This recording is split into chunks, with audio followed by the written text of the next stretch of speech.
Right here on Amazon Web, you can go to your top right of your screen and then click this cart right here or shopping cart icon.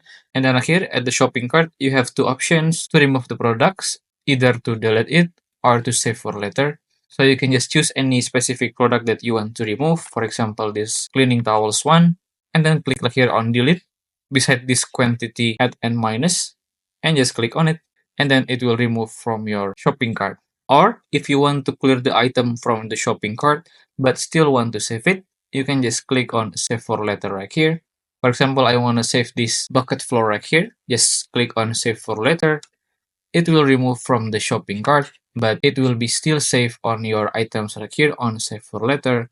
You can just find it in the shopping cart page and then scroll down until you see this your items save for later. Lastly, so unfortunate that as for now, there is no possible way that we can clear all of the shopping cart at once right here. We can only do it one by one as for now. And if there are any ways to do it, I'll let you guys know in the first place. And that's how to delete and clear Amazon shopping cart. If you find this video useful, please consider like and subscribe.